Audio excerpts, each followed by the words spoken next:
Hello, you beautiful degenerates, and welcome to Links and Locks, the Action Network's golf betting podcast presented by Bet365.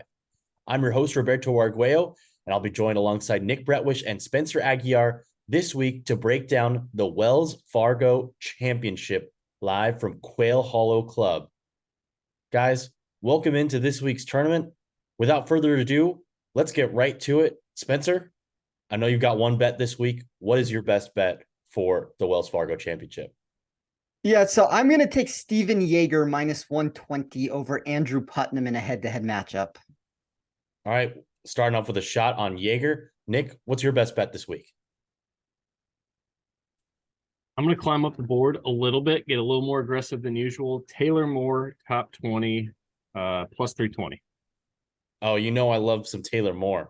I'm excited to get into these. I'm not giving out any bets this week, unfortunately. I'm doing PGA Tour Live. I'll be on the featured hole streams. So I'll just be here to get into more of the analysis from Nick and Spencer and add in any thoughts I've got. But Spencer, let's break down why you're going with Yeager over Putnam this week. So I think it's been noted on a lot of these shows recently, and sometimes it's worked out, sometimes it hasn't, but I've been much lower than consensus on Andrew Putnam during his, I would say, this year in general. But if you want to look at what he's done recently, 5 of his last 6, he's made the cut. I do think the form looks suitable for a golfer that has had a quality 2023, but it's one of those answers that the current state of his game is probably being outweighed by the course-specific fit that does look to be a problem for his outlook this week from a long-term perspective. I will include last year's result, even though it wasn't at this course, to help highlight why he hasn't landed inside the top 40 at this tournament in his career through 4 tries. That's a problem for all the course history people that like to boost profiles because of past results at a venue. But not only do I think it's being marginally ignored here against a golfer in Yeager that does have credible top 30 potential in this field, but I also think that when you look at this from a statistical profile, there's a lot that is highly questionable in my model for Putnam this week. So he ranked 133rd for me in weighted tee to green. That was a total that placed 58 spots below his baseline. And then the weighted total driving landed a paltry 149th out of 156 golfers this week. I just don't know if this skill set is going to be able to allow a top end finish for him. It's one of the reasons why, like I said, I mean, you can use the 3 examples here that he's played historically. And if you want to add last year's, I mean, there's nothing inside the top 40 for him at this tournament. And I really think it comes down to the reduction that he has in driving distance, the long iron proximity. He loses some of the advantages that he has with his short game in various areas of the way that this course is built. So I kind of have been a really bullish, like a lot of my stances have been extremely bullish on Yeager most of these tournaments. And to me, it's kind of one of those perfect examples where not only can I get a player that I want to fade in Andrew Putnam, but then I can also grab a player like Yeager who, I mean, I don't know where you guys have him ranked or what you guys think of him this week, but I do think Yeager is a legitimate top 30, top 35 sort of option in this field. And when I'm looking at Andrew Putnam, who's outside the top 75 for me, and all of a sudden, you know, like my math has this closer to the minus 145, minus 150 range, there's just enough value for me to be able to punch that ticket at 120. Nick, I know you've been on Yeager quite a bit this year. What do you think about Spencer's bet this week? Absolutely, I'm in. I love it. You're going to have to text me offline to find out what shop that's at, but absolutely, I'm going to handle that. Anything for the German Hanger. We talk about him every week. I'm going back every time. And I do think it's a great course for him. Yeah. So, Spencer, I know that a few weeks ago, maybe a month or two ago, we talked about the Valspar Championship, and you were really bullish on Yeager there. He finished T27. I think he was really close to, if not holding the outright lead in the first round. In that tournament, of course, not only did you have some money on Yeager in some ladder bets or escalators, but you also had some more exposure up the board to Taylor Moore. Nick, you're going back to Taylor Moore this week at another course like Innisbrook, where long iron play is paramount. Why do you have Taylor Moore and at top 20? I love the course comp of Innisbrook too. Obviously, I was gonna mention that, but you know, it's one of the more heavy weeks where people play a ton into course history. But again, like Taylor Moore is in such great form right now. And you look at guys, I think the last time 2021 it was played out here, Victor Hovland was a debutant. I think he finished tied third. Matt Wallace had a hell of a finish too. JJ Spawn. The guys like Victor and Matt Wallace were in such good form, very similar to what Taylor Moore is doing right now. If you're just looking at it on paper, it looks like he's on a very good path. Like iron play was, it's not Victor Hovland of 2021, and he's never going to be an iron player like Victor Hovland. Not many ever will be, but game strokes there significantly off the tee. Game strokes there 10 out of the last 11. He's obviously a very, very good putter, and a bike weekend the putter here could do wonders for his finish. But inside the top 20, I usually don't like to go that short just because the odds of dead heat are a lot higher. So I would have loved to get this on the top 40 mark. It's just not really available at the price that I was looking for, but I did have this price at plus 275. So to get plus 320, I will take a guy that I've been riding pretty much all year long in the young hot form right now of Taylor Moore. I'm all for it with that long iron play, like you mentioned. I think we're all pretty bullish on Taylor Moore here on this podcast. So every week, check out his odds, see if you can find some value maybe before people like us hit it and steam it down. Fellas, let's get into the course preview for this week at Quail Hollow Club. Of course, the Wells Fargo was at TPC Potomac last year as Quail Hollow was preparing to host the President's Cup. So the last time we saw this tournament at Quail Hollow was in 2021, where Rory McIlroy, who is at the top of the odds board this week, won the title. He's won 3 times here. But Spencer, you want to get into what you're most valuing this week at Quail Hollow? Sure. So, I mean, I think the venue's relatively straightforward in what is being asked of the field on every shot. I guess there would be 2 things I'd give there: long iron proximity and driving distance. Those are the 2 metrics that if any golfer can use that to their advantage this week, those are going to be factors that are going to be able to propel them up the leaderboard. The average tee shot goes 16 yards further than a baseline total at a standard course on tour. Part of that reason stems from this venue being over 7,500 yards. It's a par 71. Like that alone turns this into a driver heavy stop. But really it comes down to the second part of this answer. And like all challenging venues, which this one is, approach shots will be asked at least from a very top-notch quality if you want to avoid trouble from the 10 holes that feature a 20 to 35% bogey or worse rate. We have 7 locations here where water will come into play. It's a tree-lined parkland that gives you that undulation that you often see from Fazio reconstructions.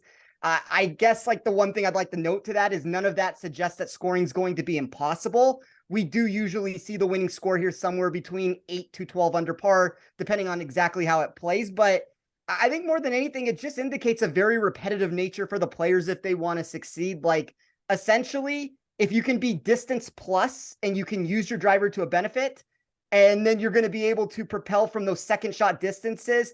And, you know, you get this firm and fast nature of the surface that kind of makes it tough to stop shots on the greens. Like those 2 things are really at the end of the day what you want more than anything. And, you know, you can make an answer that when you look at around the green, there's a 4% reduction in GIR percentage. You know, maybe you want to look at that, but I really think it's easy up and downs for most of these players. I kind of underweighted it when I looked at that. Like I'd rather find high GIR rates and kind of reduce it on the back end of the around the green. Because if you look at players like, you know, I'll throw 2 out here, just players that have found success in their one time playing it, a Victor Hovland, a Cameron Young.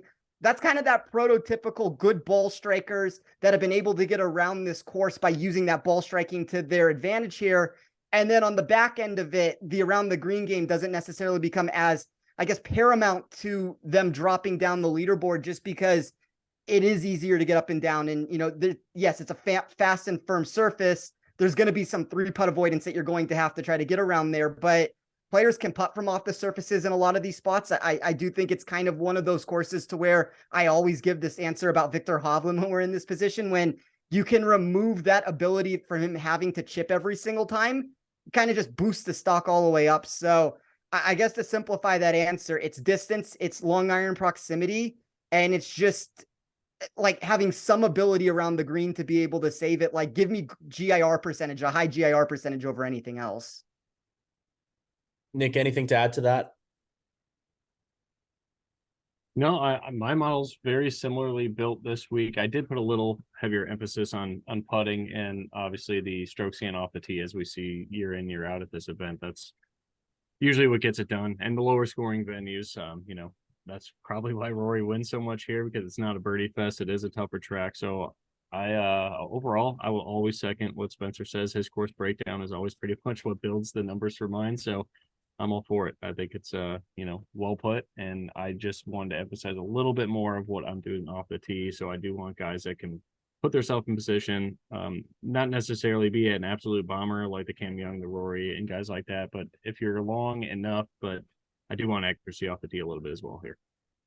Yeah, I think if you're in the top half of my model in distance, like I was fine with that because I had enough weight from the proximity from, I mean, I ran it mostly from 150 plus yards. I would say it's more like 175 plus that you want to be looking for. But if you can just be, I mean, that's one of the reasons why I said like kind of like distance plus on it. Like if you're in that range where you are out of 156 players, if you're like in the top 50 or 60, I still think there's ways to find success here. It's just distance is always going to be an advantage at the end of the day. And I like what Nick said about the putting.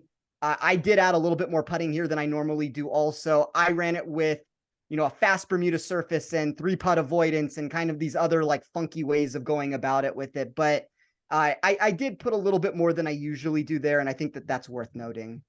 Yeah, I mean, Brian Harmon tears this place up. So as much as people want to talk about distance, my thoughts on Brian Harmon. So obviously I had to factor that into my discussions here. But I am excited to talk about the outright card though, because there is one guy I love a ton that I haven't liked all year long. So guys, you mentioned the distance, and 9 of the 11 par fours here at Quail Hollow are at least 449 yards on the scorecard. And then all 4 of the par threes are at least 184 yards when played from the back tee box. So there's another reason why you guys are emphasizing such long iron play and distance off the tee. Harmon's had success here. I also think he has a win at the Wells Fargo when it wasn't at Quail Hollow as well. But he's a guy who pops up randomly as well. Nick, you have some outright plays this week. Want to get us started with your card there? Absolutely. All right. So obviously, number one, as much as I like Taylor Moore, I did have to fire at 90-1. My numbers got him at 88-1. So very minimal value. Just kind of a homer pick there. Ricky Fowler at 41. My numbers had him at 30 flat, which is pretty alarming. That's a guy that I really have never wanted to back pretty much all season long, unless it's in a placement market. But I do think his game sets up perfectly here. He's also had success here, so a little bit of course history to back that one up. I took a little sprinkle on Tommy Fleetwood at 60-1. My numbers had 55, so a little bit of value there. And then my favorite play, I do think this guy wins it all. I think it's going to be my one and done. I know the iron play is not exactly, if you're using larger sample size, it's not going to look as sexy, but just recent form and what he's done at courses like Innisbrook in the past.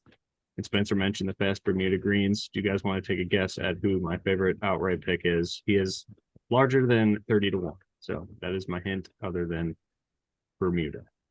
Is it Sam Burns? It is Sam Burns. He is my favorite play this week. He's going to be my one and done play this week. I hope it doesn't burn in my face, but I just couldn't get anybody shorter than 30-1 that I really like. Like Finau obviously looks great, and we know he kind of gets hot and wins in bunches, but I don't think this is. I'm not going to take him sub 20-1. I really don't think I like anybody sub 20-1. Rory off the layoff, and obviously what he did for the next week was not good, but I don't know. Sure, I'm not taking him sub 10-1. Xander, I always want to bet, but can't do that. So Sam Burns is the shortest player I'm taking at 33-1. And then the bomb of the week for me, I don't understand what exactly my numbers loved about him. I mean, I guess he's a overall decent player, and the short runoffs can help us around the green play a little bit. But Hayden Buckley, my numbers like Hayden Buckley a lot, so I took him at 182. I think anytime you get an off the tee venue and Hayden Buckley, it at least makes sense with that. Like it's really interesting when I run numbers on him because he's horrible in every facet of his game almost, and then when you look at the off the tee stuff, it's always really enticing with that. So I don't have any outright wagers, and I think there's a couple things that Nick said though that would be very interesting there. So to me, the three players that I would probably have considered most heavily would have been Fleetwood, Hatton, and Sam Burns. I have to be honest though, like I kind of gave the same answer last week where I thought Finau was going to win the event, and I just didn't think he was bettable at the price. I have a weird feeling we might be in the same spot here where Rory wins this tournament. And I can't necessarily get there at the number, but as you guys know, like it was proven at the Masters, my model seems to be so bullish on Rory every single week that it gets him into the 6-1 price range. So where like anything out there is kind of doable, but I just don't want to be in a spot where I have a full unit of exposure on an outright bet. So like when that happens, I typically would rather just not bet or bet it from an in-tournament perspective. I think Sungjae was an interesting play. If Sungjae could have floated out to in the 30s, I would have bet him there. I couldn't get there at these prices that we're seeing right now. And, if maybe throughout the week at some point he does get into the 30s, and then it's a whole different ball game there. But it's kind of just a wait and see approach for me. And I don't know if like I end up betting this on Wednesday night when somebody drifts, or a Thursday bet, on a player like Sungjae or Fleetwood or one of those names that I said. But just to touch on one thing really quickly, Roberto, before we move on from this completely, because you discussed this being a lot of the yardage comes from the par fours, from that 450 plus range. And just to give some players for everybody out there, because I do think it's important, I won't run through all of them, but I think there's kind of a reason why all these guys pop in the model. So I ran a weighted model from 450 to 500 to figure out who would be the most likely scorers from that range. Rory number 1, Cantlay number 2, Finau number 3, Hovland number 4, and Sungjae number 5. You guys bring up a lot of interesting names. First off, I'll start in like chronological order. Hayden Buckley, elite skill set off the tee, super accurate, but also really long. That makes a lot of sense. Sam Burns, very different type of player, but also an elite skill set with his strength on the Bermuda grass greens. We saw that come to fruition at Austin Country Club for the match play. And then Sungjae Im, a guy who's really accurate off the tee, not as long as most of the other elite players at the top of the odds board, but a guy who can really do everything else outside of having really long distance off the tee. For my money, I think that if the Zurich Classic of New Orleans was an individual tournament, he would have won that week.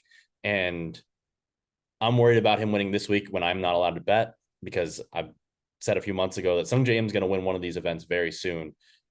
We talked about Tony Finau last week and his strokes gain data being really impressive, and he's going to win soon. And now he wins, not at a number we were going to bet, but Sungjae Im really has my attention this week, especially after he was so impressive at the Zurich Classic of New Orleans and he had to take last week off to recover for his back because he was carrying Keith Mitchell the whole way around New Orleans. But we'll see how he does here in Charlotte. Once again, John Rahm and Scotty Scheffler are the two best players in the world right now, not playing this week. So maybe that opens the door a little bit for some of these other guys, because I believe there have been 7 designated events so far, and those two have combined to win 5 of them, which doesn't seem very fair, but just shows how ridiculously great they've been playing so far this season. Fellas, do you have any other bets on your cards this week, or can we get straight into our rapid fire and discuss some of the other players that are relevant this week?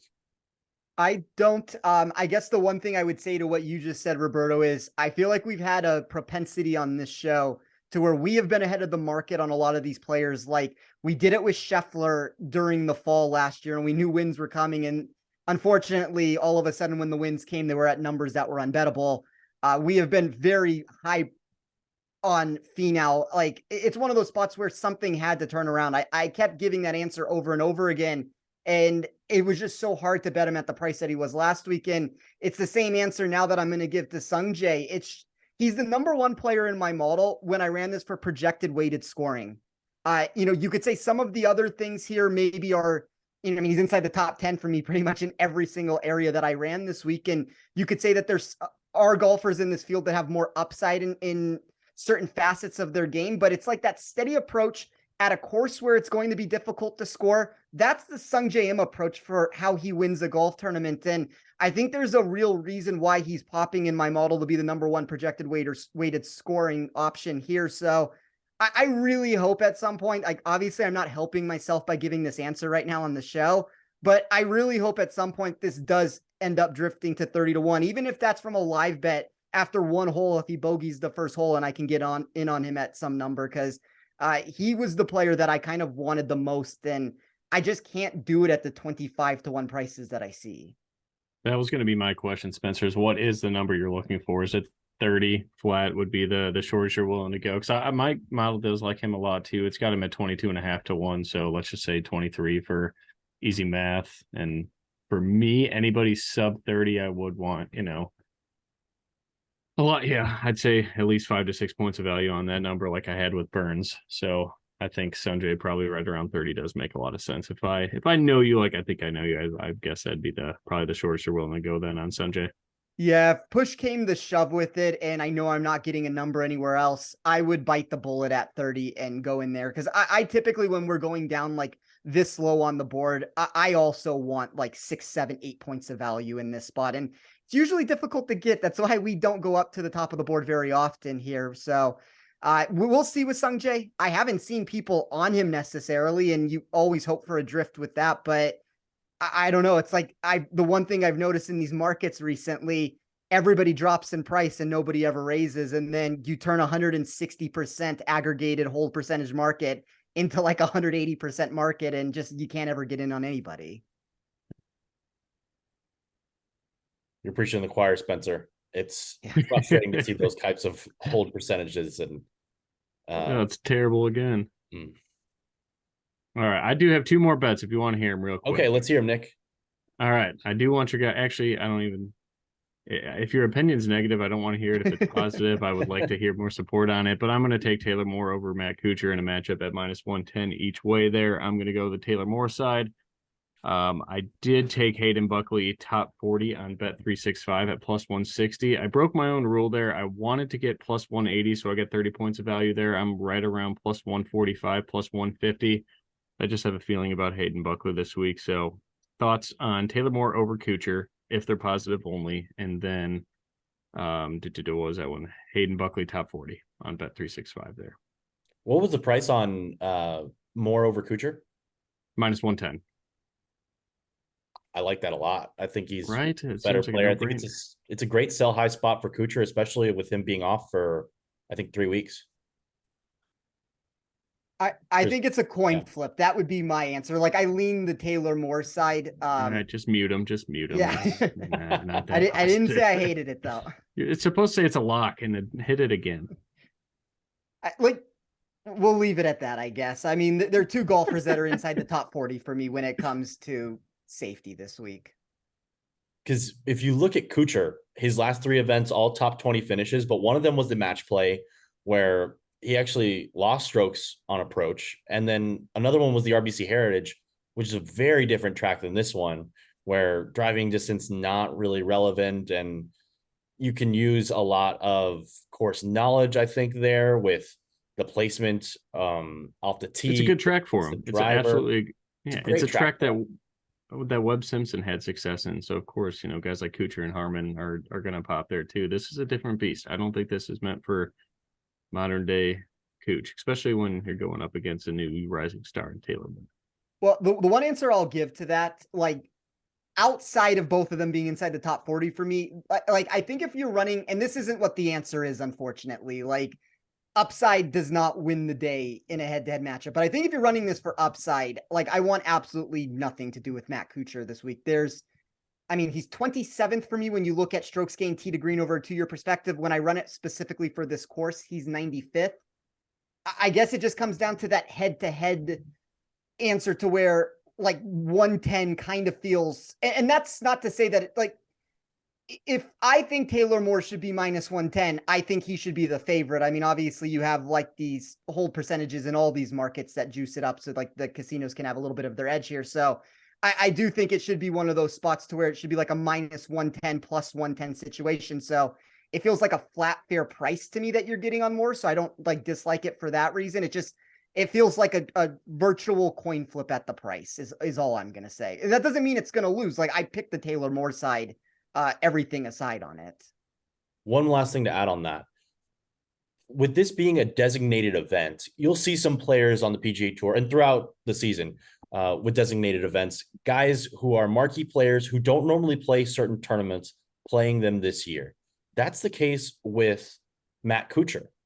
He hasn't played in a PGA Tour run event at Quail Hollow since 2010. They play there basically every year. He did play in the 2017 PGA Championship where he finished in a tie for 9th. But before that, in 5 starts, nothing better than a T62 and 3 missed cuts in 6 total events here at Quail Hollow. If we're reading between the lines, that tells me that he doesn't necessarily love this golf course, or it doesn't fit into his schedule, or he doesn't prioritize it. I think that's something that's a positive for Nick in this bet. I love that. That's a great plug. So like last week, I'm probably a little too heavy on one guy. It was Kevin Roy last week. It worked out. It's going to be Taylor Moore this week. So that's my guy this week. Shout out to Kevin Roy cashing those top 40 bets. Tailed that one as well. And one of those guys that we targeted at Innisbrook because of the long iron play, and he came through for us. So hopefully the long iron targets continue to come through for us. And as a reminder, the Links and Locks podcast is proudly presented by Bet365, the world's favorite sportsbook brand. Sign up with promo code ACTION, that's ACTION, to get Bet365's exclusive sign-up offer. Bet $1 on any game and get $200 in bonus bets. Must be 21 or older. Offer is available in Colorado, New Jersey, Ohio, and Virginia in the U.S. Gambling problem? Call or text 1-800-GAMBLER. All right, fellas, any final bets that you've made or that you're considering that you'd like to bring up before we get into our rapid fire round? Let's get into it. All right, let's dive in. So we'll do this from an outright perspective. So maybe if one of these guys is making a charge up the leaderboard at some point this weekend, we'll have a little bit more ammunition for you on how our guys think about them, about these players and their potential upside here at Quail Hollow. So I'll give you a player or 2 or 3, and you tell me which ones you'd rather have an outright ticket on, given that they have the same price. Let's go with Xander Schauffele and Tony Finau. I'll start with you, Spencer, because I think I know where Nick leans on this. Xander for me. I love Tony Finau. I've made the statement that I think he's going to be the #1 player in the world at some point. I don't know if we're going to actually get there, but this feels like the perfect course for Xander. Nick, same? Next question. Yeah, next question. It's always Xander for me. Justin Thomas or Jordan Spieth? I will go with Justin Thomas. I mean, we know his history here at Quail Hollow. I do think he is steadily improving his game. Like, he's very boom or bust at the end of the day, but at some point, I at least believe, and I mean, I think historically we know he's going to turn it around. If it's going to happen, this is a really good venue. I do like Jordan Spieth a little bit this week also, but I think if we're talking about winning the tournament, I'll go with Justin Thomas. I'm going to go Jordy there. I am a big believer in when Jordy's game is right, it is right, and I feel like it's getting better and better every single week, so that he's, one of the best players. Obviously, that's not going out on a whim to say that, but when he goes on runs and his game is right, he tears up the PGA Tour. I'm going to go with Jordan Spieth and make JT beat me. I know we've seen some different numbers from Justin Thomas than we've seen in the past with him struggling a little bit lately. What do you guys make Justin Thomas to win this tournament as far as your odds, and what would you have to bet him potentially? What price would you have to bet him? I have him right now at 26-1. I would need, like Sanjay over 30, probably 32 to take a splash there, but I have Jordan Spieth at 20 flat. So I'm going with my numbers, and obviously every book's going to have Jordy a little bit shorter than Justin Thomas. But again, when Jordy's on, he's on. I'm just a firm believer in that. I don't want to reinvent the wheel. I don't care what course he's playing to, with how creative he is. Scrambling is going to matter a little bit here. That's his game. It's probably a very similar answer that I gave with Sungjae. I'd probably take a 30 flat if I could get it. I think in a head-to-head matchup, like if the question was posed differently, I would give a slight lean to Jordan Spieth over Thomas. I think that's the volatility that we're talking about here, but I think Thomas is about to break out at some point again soon. I think so too. It's going to be interesting to find when the right time is to buy the dip on his price. We'll see if we get some more indications on his approach game being a little bit better. in the coming weeks as he looks to defend his PGA championship in 2 weeks. Back to the rapid fire. Cameron Young or Colin Morikawa? Young for me. I'm not a Morikawa guy. Like it takes a lot for me to say Morikawa, so I'm going to say Cameron Young. Victor Hovland or Matt Fitzpatrick? I will say Fitzpatrick. What's the reasoning there? I was really surprised of how he graded in my model. So I think from like, it's kind of a very similar answer that I just gave talking about Spieth and Thomas. I think if you're talking about safety here, Hovland is arguably the safest player on the board. I know sharp markets really like him this week. I've seen that price just crumbling. I ran a lot of distance. I ran a lot of weighted proximity from 150 plus yards. Both of those two things are not the Matthew Fitzpatrick special. And he still happened to grade inside the top 7 for me for win equity. So there's a lot of things that pushed him in the right direction there. I mean, it's going to be the scrambling. It's going to be some of the bogey avoidance he has. I think anytime you get these courses where it's like 10 under par or less, his upside starts shooting through the roof. So I think it kind of just comes down to fast Bermuda and hard, difficult courses to score. And that's what saved him in the model. And that kind of propelled him into the top 7. So in 2019, a player on his 3rd year on the PGA Tour came to this tournament at Quail Hollow, did not have a single top 5 finish in his 2.5 years on the PGA Tour. He won this tournament, and he's been a member of the PGA Tour since, and he's skyrocketed up into the top 10 or into the top 20 of the official World Golf Rankings recently, and into the top 10, I believe, this year as well. That fella goes by the name of Max Homa. Would you rather have him this week or Jason Day on your outright card? Go ahead, Spencer. I will. You guys can mute my mic in post-production here, but I'll say Max Homa. Wow. What? Yeah. Why Homa? Why do you like him this week? I don't know. I mean, it's another one of those spots where I know markets, at least of the sharper variety, do not like Homa. And the current form's been just absolutely putrid from him. It was kind of the same thing that you were talking about with Sung Jae and Keith Mitchell. I think Morikawa carried him and they couldn't even make it into the cut. So, the last 3 results we've seen from Homa have kind of been shaky. I'm willing to at least overlook it because, it's a tough stretch of golf for these guys. These elevated events have thrown in a bunch of golf for them back to back to back. And I think he probably got a little burnt out at the Masters.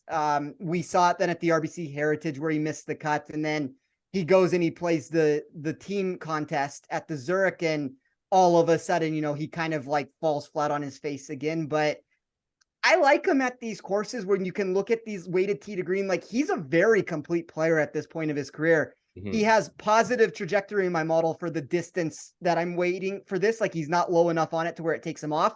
The approach play is really good. He's one of the steadier golfers across the board for me. And I think with Day, like, if we're running this for safety, I prefer Day in that sense. But until he wins a golf tournament, like, I don't know how much more money I can lose on the guy at this point. I've bet him for 3 straight years and he doesn't win a golf tournament ever. So I just have to make him beat me at some point. And it doesn't mean that I'm not going to secretly go bet this after the show and go running into some back alley trying to make the wager here. But I also don't want to keep giving that answer on every single show when there is negative trajectory in the model, at least. But I don't have a problem with him. I mean, he's a top 15 golfer, I would say, in the world at this point.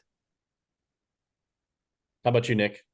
I was going to go on Max Homa thinking Spencer was going to go Jason Day. But yeah, just exactly the same reason he said. The win equity, sure, he's a top, a walking top 15 these days. But again, I mean, Jason Day sub 30-1 in a very, very good field just doesn't seem right. Again, I'm with Spencer. Like, make him beat me at those numbers. I'll take Max Homa. I know. Again, I think the answer there is everybody's going to fade Max Homa in every single market of any sort of golf this week, and I'm okay with going back there. He's still, despite the struggles, one of the best long iron players in golf, and we talked about that enough. I'm going to go Max Homa. I think it's remarkable how he's gone from a player who was one of the worst on the PGA Tour for 2 different years, went down on the Korn Ferry Tour, came back, and now is really solid all throughout his game. Really no weakness in his game. And if you have a chance to look at his spider charts as far as strokes gain goes on Data Golf, it looks like he's just growing a web out there with how he's rapidly improved every single year. I don't think he's going to stay in this rut of his game for too long. Interested to see him this week, among others. Let's get back to the rapid fire. Would you rather have Sahith Theegala or Tom Kim on your card? I'll start with you, Nick. Tom Kim. I do respect Theegala. I've just never really ever backed him. I think the number's still a little too short. And Tom Kim, I know it's, again, people are going to talk about distance off the tee and everything like that, which I do recognize as being very important, but the long irons and the accuracy that he provides off the tee, I think will set him up in really good spots. And I think he's a guy that just doesn't make a lot of errors. So if when these, I guess it's a higher scoring event, right? The winning total should be, right around 12 or below. I think that's somewhere that Tom Kim should be perfect for. I think it's very close between both of them. My initial inclination was to say Tom Kim, and I do think from a DFS perspective, nobody's going to want to play him, and he makes a much better play for that reason. But I guess I'll go with Sahith. This feels like a really good course for him, and he's going to pop and win at some point. I don't know if it's going to be in one of these elevated events, but I always like these courses that kind of allow you to get away with a little bit more off the tee. And we know Sahith needs that wiggle room off the tee. It's an adventure watching him, kind of like watching a Jordan Spieth round sometimes. Let's go back to the rapid fire. Corey Connors or Shane Lowry? We'll start with you, Spencer. Sorry, Roberto, you cut out on my end. I didn't hear the question. Hotel internet. How about Corey Connors or Shane Lowry? Sorry about that, guys. I will go once again. I mean, they are neck and neck in my model. They're 23 and 24 overall. They're both inside the top 25 for win equity. I guess I'll take Shane Lowry. But I say that very hesitantly. Like it is a virtual coin flip for me. I hate the question. I have Corey Connors at 44-1 and Shane Lowry at 49-1. So I will go Corey Connors. Something about Shane's game just, I don't know. I would say Shane is safer, but when equity wise, obviously Corey Connors' proximity can go through the roof and just attack flags all weekend long if he gets hot there and avoid the poor putting. But I'll go Corey Connors for win equity, but Lowry for safety. So a coward answer of both sides. I think Bet365 has that exact matchup. If you do have an opinion out there on it and you want to go make that wager, I don't recommend anybody to do it, but it is an option at Bet365 if you do like one of those two sides. How about a guy who was sub 20-1 last week, Wyndham Clark? He's at 70-1 this week. Would you have an outright on him, Keegan Bradley, or Gary Woodland? I'm going to go with Keegan Bradley. I would probably put it in the order of Keegan, Woodland, and Clark.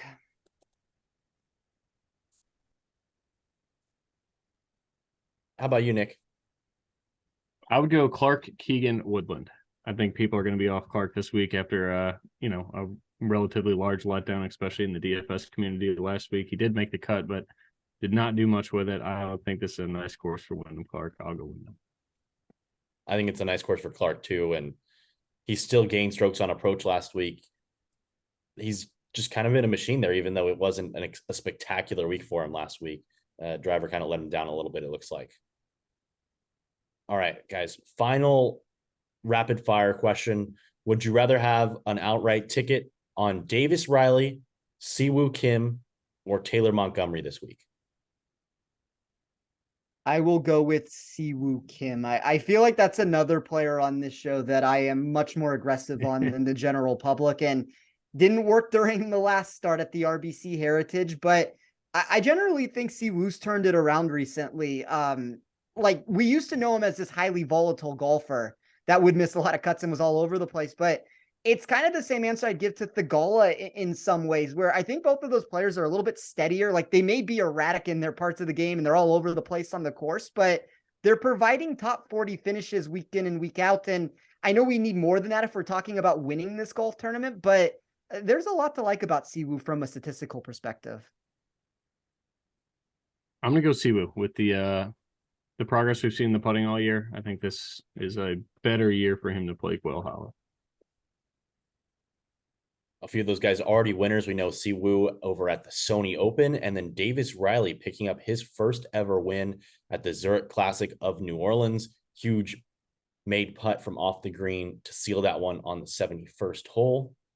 Fellas, before we get out of here and get ready for the Wells Fargo Championship, tell us where we can find your work this week. We'll start with you, Spencer. Yes, so as always, you can find my Wednesday article that I put together over here on Action Network. Been on a little bit of run on some of these in-tournament matchups here recently, so hopefully we can keep it hot. In that sense there, obviously, it's a very minimal card that I have at the end of the day, so I don't know how many units I'm going to get up to when it's all said and done. Right now, I have 1.2 to win 1 on Jaeger over Putnam, and that's all I have currently in the bank right now until we end up finding more stuff. But I usually have 3 to 5 in tournament bets throughout the week, hopefully. So the first one will, if I can find it on the board, will come in the Wednesday article. And then you can also find all the in-tournament stuff that I do over at Action Network. I try to cover some articles from matchups and things of that nature. And as always, if you're not doing so already, be sure to check out my model over on Twitter at @TeeOffSports. And of course, you can download Spencer's model. You can play with it, rearrange the weights, and even bring some of his analysis into your own models as well. It's a great way to get into it if you haven't already done so. Nick, where can the people find you this week? Yeah, it'll be on Action Network. The Best Bets article coming out, I think, Tuesday night or Wednesday morning. Then on Win Daily Sports, more of the DFS stuff. But on Twitter, it is at StixPicks, STIXPICKS. And just want to double down again, use Spencer's in-play plays. He has been on fire all year long. It's something that just keeps me afloat. If guys like Taylor Moore don't go great this week, or if Kevin Roy gives us a letdown last week, Spencer's in-play stuff has been lights out all year long. So just, want to pat his back a little bit more there. He's being modest, but yeah, tail those for sure. And they're all free on the Action Network. No reason not to check them out. So be sure to swing by. You can find it online or at the Action Network app as well. You can find me, as always, on Twitter at RobertoA213. I'll be on Stream 4, the featured holes for PGA Tour Live's coverage this week. The whole week I'm there with Richard H. Lee. Excited to get into it with him. Haven't worked with him before. So it should be a ton of fun at a designated event. Great field this week in Charlotte. So that'll do it for today's episode. Thanks for joining us here at Links and Locks, presented by Bet365. For more great golf content from our Action Network team, check out our Best Bets episode from earlier this week, featuring Jason Sobel and Ben Everill. Those two look to stay hot. They both had Tony Finau last week. So can they converge on the same outright winner again? You're going to have to check that out on their Best Bets podcast episode here on Links and Locks. Be sure to check out actionnetwork.com and the Action app for all of our great golf betting and DFS content. You can find us on Twitter. Nick is at StixPicks. Spencer is at TeeOffSports, and I'm at RobertoA213. Thanks again to everyone who makes this podcast possible, especially our producers, Noah, Sophia, and Matt. And thanks to you, the listeners, for tuning in this week and every week. And here's to hoping you hit the green in Charlotte.